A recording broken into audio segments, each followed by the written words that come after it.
ব্রাক বড় সাইজের গলদা চিংড়ি। এইবার দেখো, এটা হচ্ছে একটু ছোট সাইজ, এটা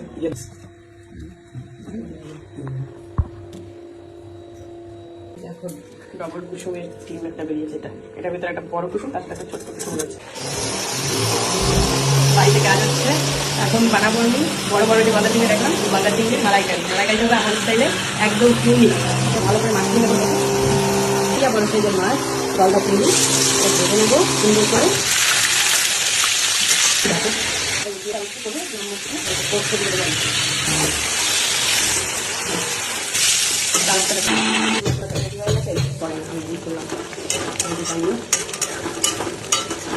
রান্না করতে গিয়ে আমার অবস্থা হচ্ছে এই, পুরো ঘেমে জল হয়ে গেছি।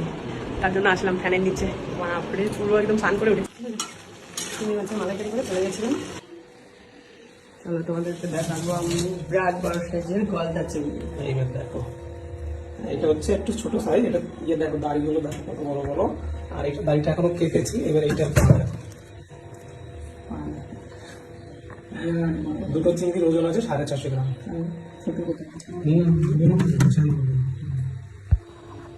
এই দাঁড়া, এখানে দেখো, আমি ভালো মাপতে পারবো, দেখো চাকরির সময় সাইজ।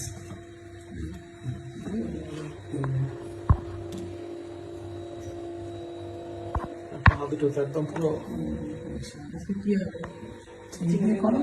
হ্যাঁ, আর এই দেখো সব শ্যাওলা পড়ে গেছে।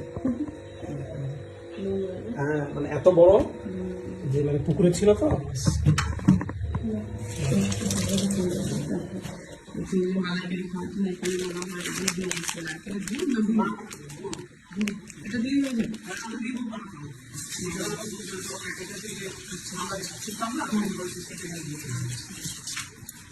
দেখো ডবল কুসুমের ডিম একটা বেরিয়েছে।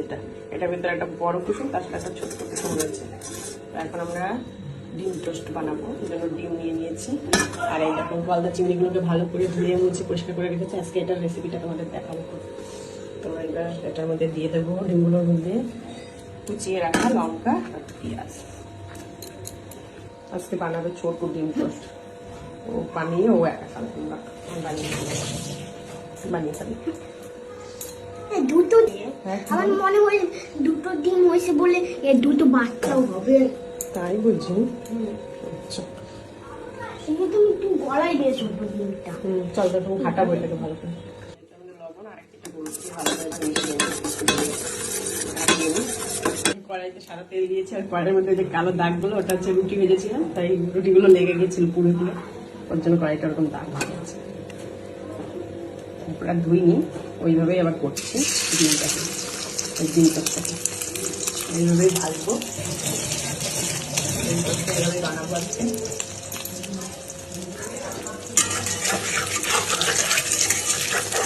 আমাদের সকালের ব্রেকফাস্ট।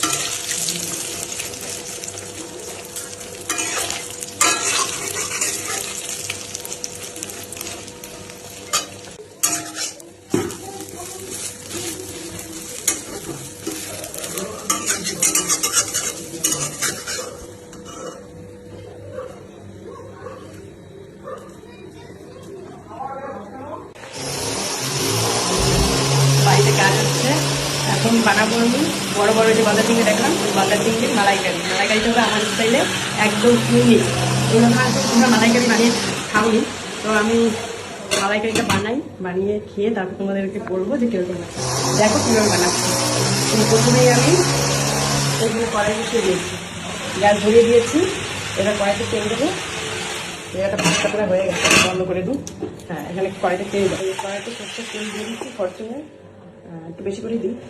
দিয়ে দিলাম গলদা চিংড়িটা, ভালো করে কেটে দিয়ে দিচ্ছি। তেল দিয়ে দেবো লবণ, সেটাকে বলবো ভালো করে মাখিয়ে নেবো।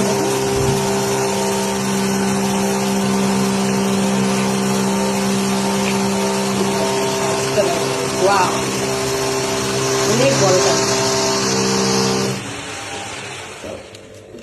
এগুলো না ফুললে আরো ভালো থাকতো। তেলে দিয়েছে, দেখতে ভালো লাগবে। যাই হোক, এই মাছটা আমি কাটি, মাছটা ছোটো ছোটো বাবা ধুয়ে রেখেছে। তো এখানে তেল দিয়ে দিয়েছি, কড়াইতে তেলটা গরম হয়ে গেছে। মাছটাকে না হালকা করে ভেজে নেব। এই বড় সাইজের মাছ গলদা চিংড়ি ভেজে নেবো সুন্দর করে।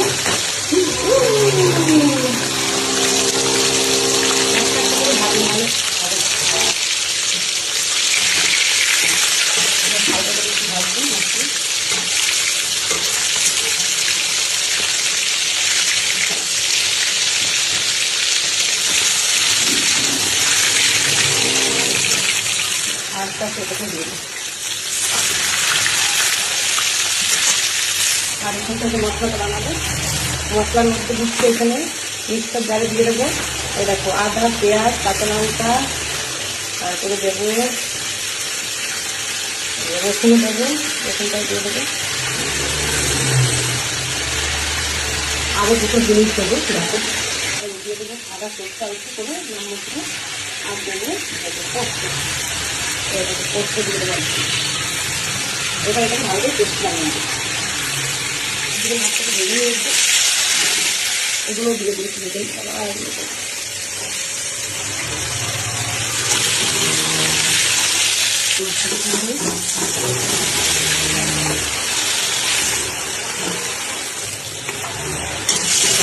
হয়তো কালারটাকে চেঞ্জ হচ্ছে।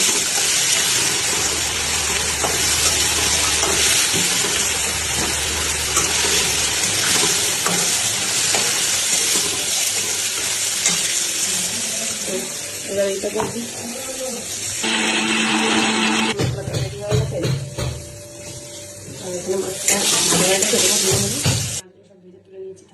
কড়াইতে অল্প তেল আছে, তেলটার মধ্যে দিয়ে দেবো অল্প করে জিরে,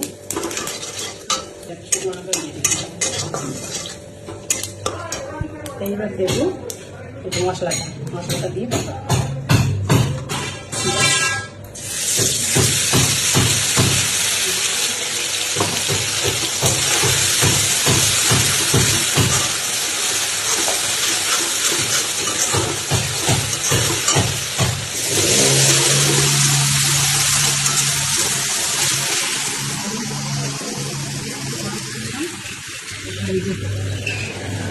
কোকোনাট যে পাউডারটা এটাকে গুলিয়ে নিলে দুধ দিতে নারকেলের দুধটা এটাকে গুলিয়ে নিই।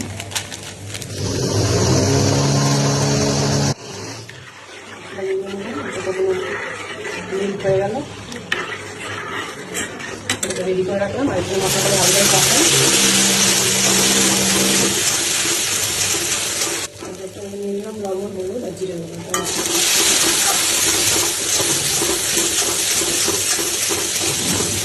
আমার কাছে এখন কোনো দুধ নেই, তাই গুঁড়ো দুধ আমুলের গুঁড়ো দুধ দিয়ে দেবো নারকেলের দুধের মধ্যে একটু মিশিয়ে ভালো করে মিশিয়ে দেবো দুধটা।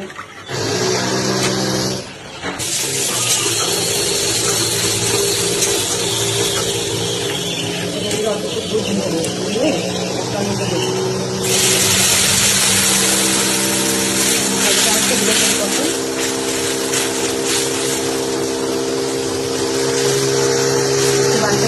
অনেক আওয়াজ দিতে হবে, একটু ঠিক করছি আরেকটা একটু লাগাচ্ছি শব্দভাবে আমি দেখি দেখা দিই।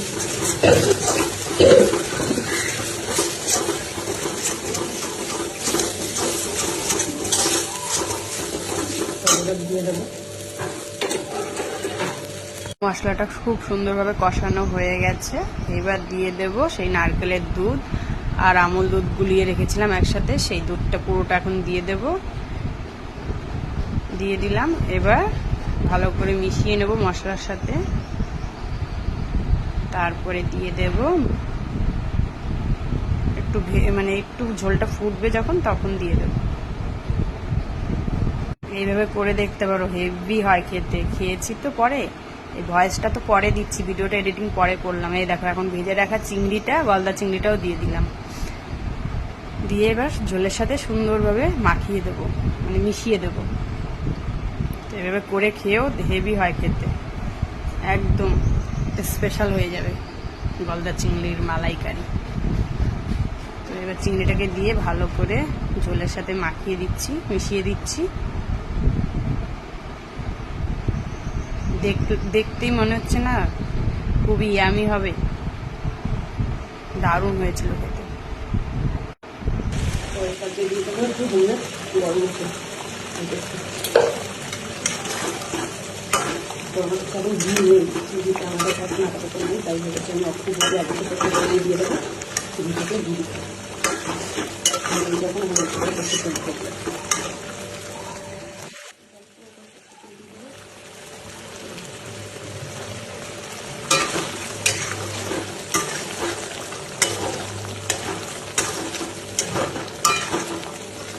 কমেন্টে জানাবে এইভাবে মালাইকারি করে একটু করে না, আমি বুঝ করলাম জানিয়ে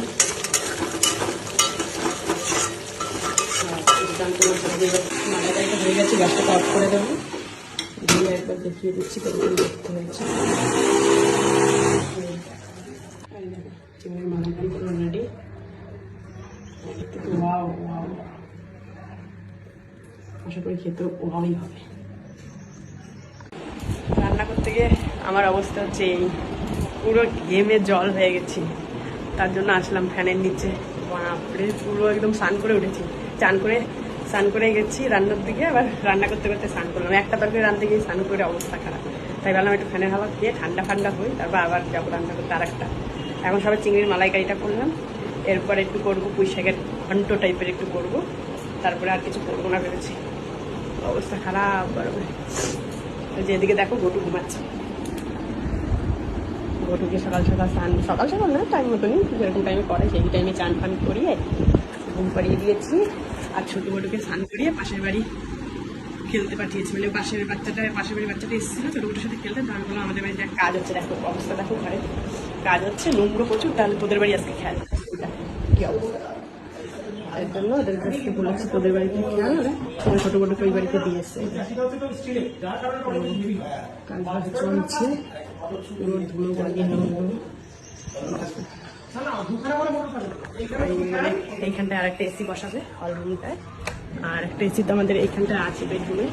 তো আমরা হল রুমে যেহেতু বেশি থাকি, খাওয়া দাওয়া বলো, টিভি দেখা বলো, গল্প যাই হোক, হল রুমটা বেশি থাকা হয়, এর জন্য ভেবেছি হল রুমে একটা এসি বসাবে, এই জন্য হল রুমে একটা এসি বসাচ্ছে। এই হচ্ছে ব্যাপার, এখন আপাতত রাখি, আবার পরে আসছি।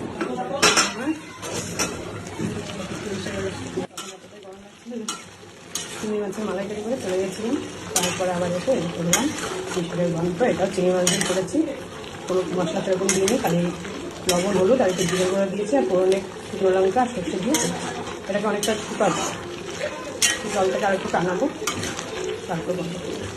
এর মধ্যে মিষ্টি আলু, তেমনি গোল আলু, মিষ্টি কুমড়ো, বেগুন আর দুই চারটে দিয়ে করেছি, চিংড়ি মাছ দিয়ে দিয়েছি, পড়লো আমাদের ভাত রেডি হয়ে গেছে, ভাত রেডি, এখান থেকে মশলা কেটে রেখে দিয়েছি, স্টাইলে কেটে রেখেছি, টেস্টি হয়েছে, এইভাবে বানিয়ে খেয়ে রাখবো। তারপরে এটা যে কালকে চিংড়ি মাছের ওই যে মাথাগুলো বাটা, এটা হলে